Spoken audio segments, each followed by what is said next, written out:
কলেজের পক্ষ থেকে সবাইকে জানাই আন্তরিক শুভেচ্ছা অভিনন্দন। আশা করি শিক্ষার্থীরা তোমরা সবাই ভালো আছো। এই করোনা ভাইরাসের উপলক্ষে জানোই তো কতদিন যাবত আজকে থেকে স্কুল বন্ধ, অনেকদিন যাবত। আশা করি তোমরা সবাই বাসায় পড়ালেখা করতেছো। তোমরা যাতে বাসায় পড়ালেখা করতে পারো বা তোমাদের যাতে কোনো রকমের প্রবলেম না হয়, এর জন্য আমরা সাময়িকভাবে বা কিছুক্ষণের জন্য তোমাদের অনলাইন ক্লাসের ব্যবস্থা শুরু করেছি। আজকে আমি তোমাদের ক্লাস করাবো হচ্ছে নবম শ্রেণীর হিসাব বিজ্ঞান। ঠিক আছে, শ্রেণী হচ্ছে নবম, সাবজেক্ট হচ্ছে হিসাব বিজ্ঞান পড়াবো। অধ্যায় হচ্ছে ষষ্ঠ অধ্যায় আমরা করবো হচ্ছে জাবেদা।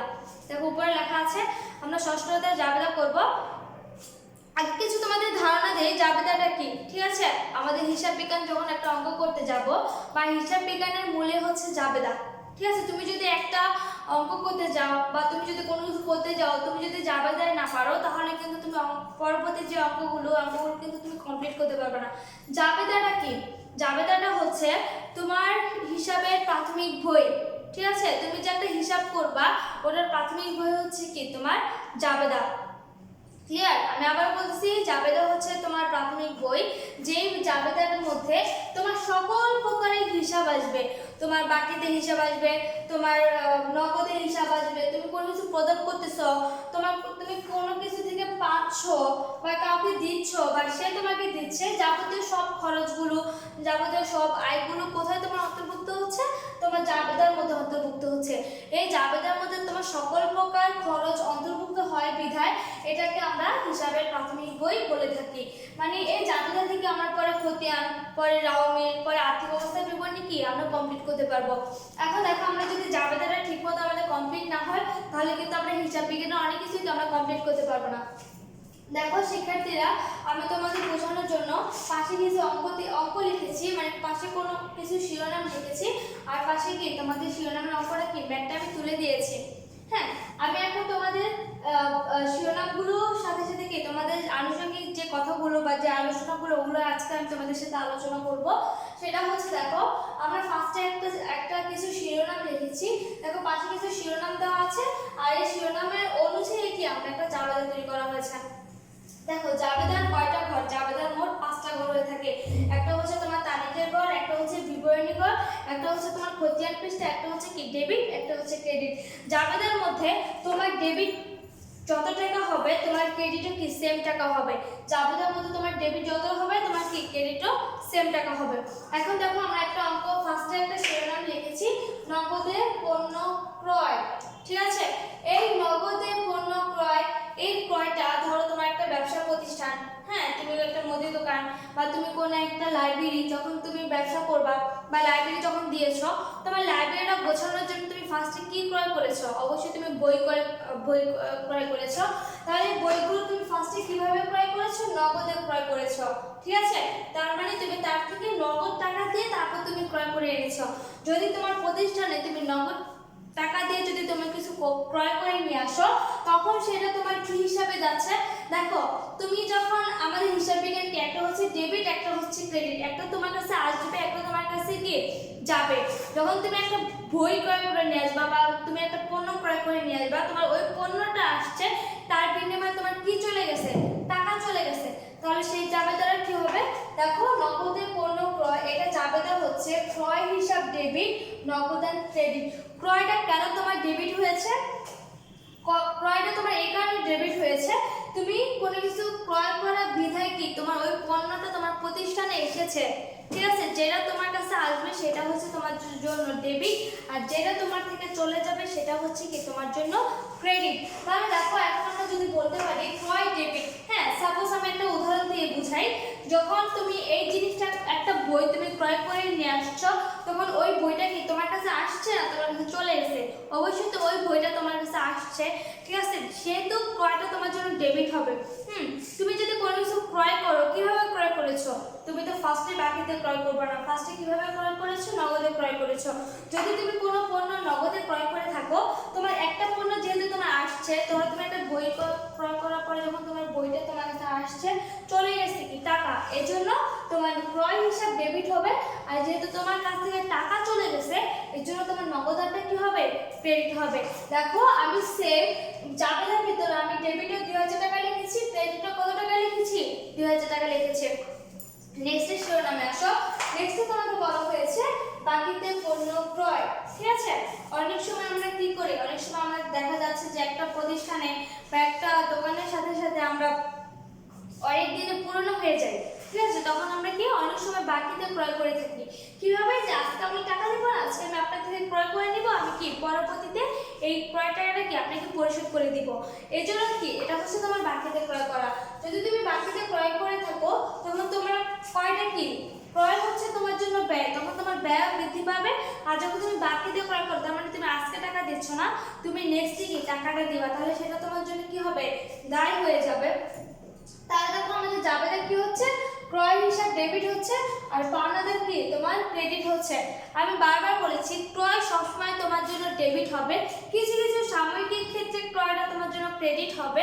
ঠিক আছে, আমরা যখন নেক্সট ডে ক্লাস করবো তখন তোমাদের ওই জিনিসটা ভালোভাবে তোমরা ক্লিয়ারলি ভাবে বুঝতে পারবা।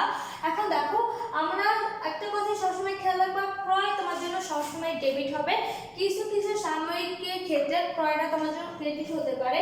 তাহলে দেখো এখানে আমাদের ক্রয়টা কি হচ্ছে, ডেবিট হচ্ছে, ক্রয় হিসাব ডেবিট। আর তুমি যখন বাকিতে ক্রয় করবা তখন তোমার কিসের পরিমাণ বৃদ্ধি পাচ্ছে, পাওনাদারের পরিমাণ বৃদ্ধি পাচ্ছে। ঠিক আছে, যে তোমার পাওনাদারের কারণে কি তুমি বাকিতে ক্রয় করেছো, এই জন্য তোমার দায়ের পরিমাণ, তুমি আজকে টাকা দিচ্ছ না, তুমি তো আগামীকাল ঠিকই তাকে টাকা দিতে হবে, তাই না? এই জন্য ক্রয় হিসাব ডেবিট, পাওনাদার তোমার জন্য কি ক্রেডিট হবে। নেক্সট একটা অঙ্ক দেখো, চেকের মাধ্যমে পণ্য ক্রয়। ঠিক আছে, দেখো আমি এটা মুছে দিচ্ছি। দেখো চেকের মাধ্যমে পণ্য ক্রয়। তাহলে দেখো আমি তোমাদের ফার্স্টে এই তিনটা শিরোনাম কেন লিখিয়েছি, এই তিনটা শিরোনাম এই কারণে লিখিয়েছি যাতে তোমরা বুঝতে পারো তুমি কি কি মাধ্যমে ক্রয় করতে পারো। তাহলে আমরা কি কি মাধ্যমে ক্রয় করতে পারি, আমরা নগদে ক্রয় করতে পারি, বাকিতে ক্রয় করতে পারি, চেকে ক্রয় করতে পারি। ঠিক আছে, আমরা আরেকটা মাধ্যমে ক্রয় করতে পারি, সেটা হচ্ছে কি আমরা বিলের মাধ্যমে ক্রয় করতে পারি। তাহলে দেখো এখানে আমরা যেহেতু তিনটা লিখেছি, তিনটাই দেখো চেকের, আমরা তো দুইটা বলেছি, চেকের মাধ্যমে পণ্য ক্রয়।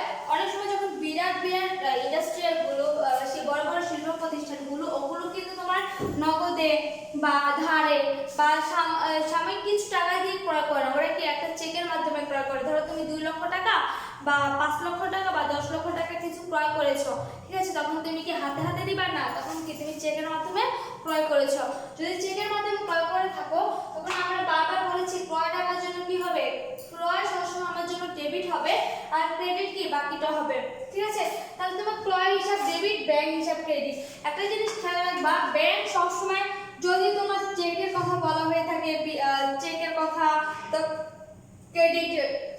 ক্রেডিট মাস্টার কার্ড, হ্যাঁ ডেবিট কার্ড, তোমাকে যদি এইসব কথাগুলো বলা হয়ে থাকে তখন সবসময় তোমার কি হবে, চেক হবে না, চেক নাম হবে না, চেকের পরিবর্তে তোমার কি নাম হবে, ব্যাংক হবে।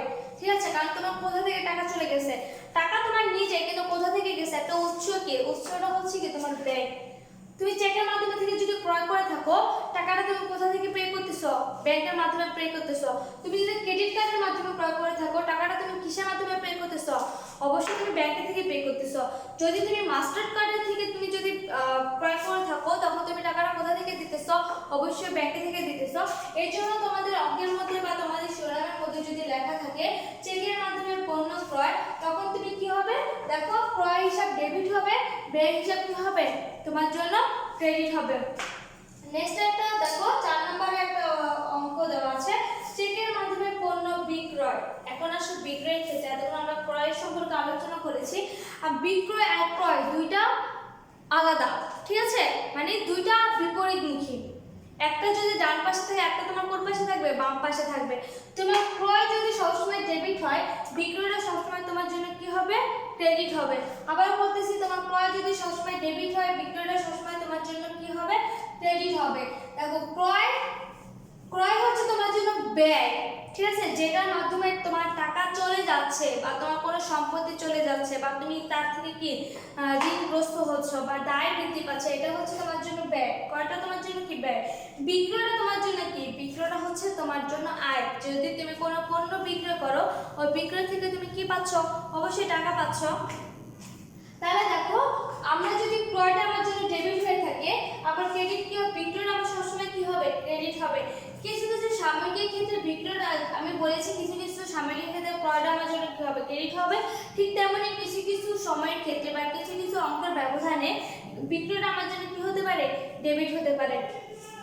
তাহলে দেখো চেকের মাধ্যমে পণ্য বিক্রয়, তাহলে দেখো ব্যাংক হিসাব ডেবিট, বিক্রয় হিসাব ক্রেডিট। আমি বারবার বলেছি তোমার বিক্রয়টা ক্রেডিট হবে আর বিপরীতটা কি হবে, তোমার ডেবিট হবে। তাহলে চেকের মাধ্যমে যদি আমি একটু আগেই তোমাকে একটা কথা বলেছি, যদি চেক বা master card, credit card, debit card এসবের কথা যদি তোমার উল্লেখ করা হয়ে থাকে আর এগুলো সম্পূর্ণটাই কি তোমার ব্যাংক রিলেটেড, যদি তোমার ব্যাংকের সাথে সম্পর্ক থাকে তখন তোমার কি হবে, চেক, মাস্টার কার্ড, ডেবিট কার্ডের নামের পরিবর্তে তোমার নামটা হবে কি ব্যাংক। কারণ তুমি যদি টাকা দিচ্ছ তখনও তুমি ব্যাংকের মাধ্যমে টাকা দিচ্ছ, যদি তুমি চেকের মাধ্যমে বিক্রি করো অবশ্যই তুমি কি ব্যাংকে কি জমা দিচ্ছ, এর জন্য তোমার ব্যাংকটা ডেবিট হবে, বিক্রয়টা কি হবে, ক্রেডিট হবে।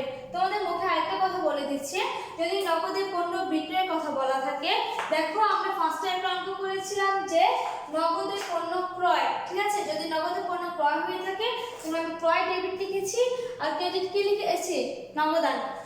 যদি তোমাকে এখানে আমরা যদি একটা অঙ্ক লিখতাম যে নগদের পণ্য বিক্রয়, ঠিক আছে, যদি নগদের পণ্য বিক্রয়ের কথা উল্লেখ করা থাকতো তখন আমরা কিভাবে লিখতাম, তখন আমরা লিখতাম হচ্ছে যে নগদান ডেবিট, বিক্রয় ক্রেডিট। আমাদের ক্রয় সবসময় ডেবিট হবে আর বিক্রয় আমাদের জন্য কি হবে, ক্রেডিট হবে।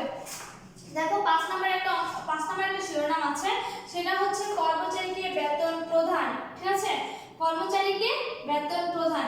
তুমি যদি কোনো কিছু প্রদান করো, হ্যাঁ, তুমি কাউকে কোনো কিছু দিয়ে দাও তাহলে সেটা তোমার জন্য কি হবে, ক্রেডিট হবে।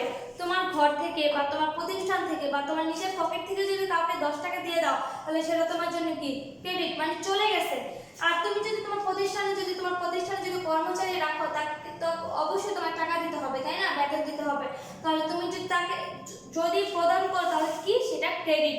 আর তোমার হিসাব বিজ্ঞানের মধ্যে তোমার নগদান, ঠিক আছে, নগদান ব্যতীত অন্য কোনো কিছু কি আসবে না।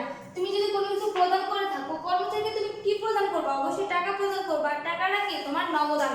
তাহলে তোমার কর্মচারীকে বেতন প্রদান, যদি এরকম কোনো শিরোনাম থাকে তখন তোমার শিরোনাম হবে বেতন হিসাব ডেবিট, নগদান তোমার জন্য কি হবে, ক্রেডিট হবে। কারণ বেতনটা তোমার জন্য ব্যয় আর নগদটা তোমার জন্য কি, সম্পদ। তোমার কি বেতন যদি তাকে দিয়ে দাও, ঠিক আছে, তাহলে বেতন যদি দিয়ে দাও তোমার থেকে কি চলে গেছে, নগদ টাকা চলে গেছে, এর জন্য নগদান তোমার জন্য কি হয়েছে, ক্রেডিট হয়েছে। 6 নাম্বার দেখো, বিদ্যুৎ বিল পরিশোধ 3000 টাকা, ঠিক আছে, বিদ্যুৎ বিল পরিশোধ করেছো। তুমি একটা প্রতিষ্ঠানে বা তোমার বাসায় থেকে যদি তুমি বিদ্যুৎ ইউজ করো, তুমি বিদ্যুতের সুবিধা নাও, অবশ্যই সেটা একটা বিল আছে। যদি তুমি বিলটা পরিশোধ করো, তুমি একটা থেকে সুবিধা পেয়েছো আর একটা থেকে কি তুমি তাকে সুবিধা দিয়েছো, একটা হচ্ছে দাতা, একটা হচ্ছে গ্রহীতা। তুমি যখন তুমি বিদ্যুৎটা ইউজ করেছো তখন তুমি কি ছিলা, গ্রহীতা। আর এখন যদি তুমি বিদ্যুতের বিলটা প্রদান করো তখন তুমি কি হচ্ছ, দাতা হচ্ছ।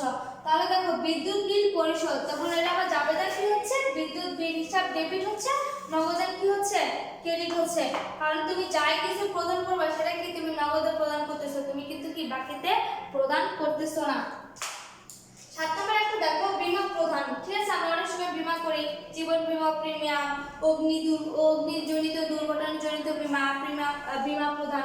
তখন আমরা যখন বীমা করব আমাদের প্রতি মাসে বা 3 মাসে বা 4 মাসে এরকম একটা কি বীমা তাকে দিতে হয় বা একটা টাকা অ্যামাউন্ট কি তাকে দিতে হয়। তখন যদি বলা হয় বীমা প্রদান, ঠিক আছে, যদি তোমাকে প্রদান পরিশোধ, ঠিক আছে, তাকে দেওয়া হলো, তাকে প্রদান করা হলো, তাকে পরিশোধ করা হলো, এসব কথা যদি তোমাকে বলা থাকে তখন কি তোমার নগদানটা কি হবে, ক্রেডিট হবে। আবারও বলতেছি, তোমরা একটু ভালোভাবে খেয়াল করো, যখন তোমার জাবেদার মধ্যে যখন এরকম কোনো বলা থাকবে যে প্রদান করা হলো, পরিশোধ করা হলো বা দেওয়া হলো, তখন কি তোমার কাছ থেকে নগদ টাকা কি যাচ্ছে, চলে যাচ্ছে, তখন কিন্তু কি তোমার কাছে কোনো নগদ টাকা থাকতেছে না, ঠিক আছে। যেহেতু আমরা এখানে বীমা প্রদান করা হয়েছে তখন তার মানে কি তোমার কাছ থেকে টাকা চলে গেছে, তখন তোমার শিরোনাম কি, নগদান, ক্রেডিট। কিন্তু তোমার বিপরীত মুখে কি আছে, বীমা, তাহলে বীমা হিসাব ডেবিট, নগদান তোমার জন্য কি হচ্ছে, ক্রেডিট হচ্ছে। ক্লিয়ার? তারপর দেখো 8 নম্বরে একটা অঙ্ক দেওয়া আছে, দানাদার থেকে প্রাপ্তি। এতক্ষণ তো আমরা শুধু দিলাম, তাহলে কি আমরা পাবো না, আমরা কি খালি দিয়ে যাব? তাহলে দেখো একটা অঙ্ক করেছি, দানাদার থেকে প্রাপ্তি, তার মানে কি তুমি দানাদার থেকে পেয়েছো। একটাকে আমি কি বলেছিলাম, প্রদান করা, পরিশোধ করা, দেওয়া, মানে কি তুমি তাকে টাকা দিচ্ছ। আর তুমি টাকা কিভাবে পাচ্ছ, প্রাপ্তি, পাওয়া হলো, ঠিক আছে, এরকম যদি কথা বলা থাকে তখন কি তুমি টাকা পাচ্ছ। তাহলে দানাদার থেকে টাকা পাচ্ছ কয় হাজার টাকা, 2000 টাকা, তখন তোমার জাবেদা কি হবে, নগদান ডেবিট, দানাদার হিসাব কি, ক্রেডিট। কোনো কিছু পেলে তখন কি তুমি নগদ টাকাই পাবা, ঠিক আছে? যদি কোনো কিছু পাও তাহলে কি নগদ টাকা, তাহলে নগদানটা কি তখন তোমার জন্য ডেবিট হবে। যদি কোনো কিছু পাও তাহলে কি নগদ টাকা পাচ্ছ, তাহলে নগদানটা তোমার জন্য ডেবিট হবে। আর কার থেকে পাচ্ছ? দানাদার থেকে পাচ্ছ, তাহলে কি দানাদার তোমার জন্য কি হয়েছে? ক্রেডিট হয়েছে। 9 নাম্বার একটা অঙ্ক এন্ট্রি দেখো, পাওনাদারকে পরিশোধ 1000 টাকা। কাকে পরিশোধ করা হয়েছে? পাওনাদারকে পরিশোধ করা হয়েছে। আমরা দেখো তোমাদেরকে বোঝানোর ক্ষেত্রে একটা কথা বলি, সেটা হচ্ছে দেখো আমরা একটা অঙ্ক করেছিলাম বাকিতে পণ্য ক্রয় 2000 টাকা। হ্যাঁ, বাকিতে পণ্য ক্রয় করে জাবেদাটা কি করেছিলাম? ক্রয় হিসাব ডেবিট, পাওনাদার ক্রেডিট 2000 টাকা। এখন তোমার এই যে 9 নাম্বার যে একটা এন্ট্রি কথা বলা হয়েছে, পাওনাদারকে পরিশোধ করা হয়েছে 1000 টাকা। সাপোজ ধরো এই 2000 টাকা থেকে তুমি কয় হাজার টাকা তাকে পরিশোধ করেছো? 1000 টাকা পরিশোধ করেছো। তাহলে এটা জাবেদা তোমার কি হচ্ছে? এটা জাবেদা হচ্ছে পাওনাদার হিসাব ডেবিট, নগদান ক্রেডিট। যদি তুমি পরিশোধ করো তাহলে তোমার কি চলে গেছে? টাকা চলে গেছে। আমি আবারও বলতেছি, তোমার জাবেদার ক্ষেত্রে যদি প্রদান করা, পরিশোধ করা, দেওয়া হলো এসব কথা যদি উল্লেখ করা থাকে তখন তোমার কি চলে যায়? নগদ টাকা চলে যায়। আর ডেবিট হবে কি? তোমার বিপরীতমুখীটা কি হচ্ছে? ডেবিট হচ্ছে। তাহলে পাওনাদার হিসাব ডেবিট আর নগদান কি? ক্রেডিট। তারপর দেখো তোমার এখানে কথা বলা আছে যে যন্ত্রপাতি ক্রয়। যন্ত্রপাতিটা তোমার জন্য কি? একটা স্থায়ী সম্পদ। তোমার একটা ধরো একটা গার্মেন্টস ফ্যাক্টরি আছে, ওই গার্মেন্টস ফ্যাক্টরি থেকে তুমি ধরো 4টা বা 5টা বা 6টা কি মেশিন কিনেছো, এটা কি তোমার যন্ত্রপাতি হিসাবে উল্লেখ করা হয়েছে। তাহলে এটা কি তোমার স্থায়ী সম্পদ। এটা তুমি 5 বছর, 6 বছর, 10 বছর কি তুমি ইউজ করতে পারো। যখন তোমার কথা বলা থাকবে তখন কিন্তু আমার ক্রয় কথাটা উল্লেখ করা যাবে না। যখন আমার কোনো সম্পত্তির কথা বলা থাকবে, যন্ত্রপাতি বা দালান কোঠা বা আসবাবপত্র বা ফার্নিচার বা মেশিন ক্রয় বা এসি ক্রয়, এসব কথা যদি তুমি উল্লেখ করা থাকে তখন কি তোমার ক্রয় হিসাবটা হবে না, তখন কি ওই নামটা উল্লেখ করা হবে। আমার নামটা কি আছে? যন্ত্রপাতি। তাহলে এখানে যন্ত্রপাতি হিসাব ডেবিট আর নগদান তোমার জন্য কি হচ্ছে? ক্রেডিট হচ্ছে। কারণ তুমি কি দ্বারা টাকা ক্রয় করেছো? নগদান। তুমি খেয়াল রাখবা, আমি যেহেতু 2 নম্বরে একটা অঙ্ক করেছিলাম বাকিতে পণ্য ক্রয় মানে পাওনাদার, তোমার যদি বাকির কথা উল্লেখ করা না থাকে আর যাবতীয় যদি তোমার ক্রয়ের কথা উল্লেখ করা থাকে তখন সেই ক্রয়গুলো হচ্ছে তোমার কি? নগদে ক্রয় করা হবে। আশা করি তোমরা সবাই জাবেদাটা বুঝতে পেরেছো। আমরা নেক্সটে জাবেদার আর একটা ক্লাস করব। সে পর্যন্ত তোমরা সামনে থাকো, ভালো থাকো। বাসায় তোমরা জাবেদাগুলো প্র্যাকটিস করবা, জাবেদার ষষ্ঠ অধ্যায়ের চ্যাপ্টারগুলো একটু পড়বা, একটু ধারণা নিবা। সে পর্যন্ত তোমরা ভালো থাকো, সুস্থ থাকো। আল্লাহ হাফেজ।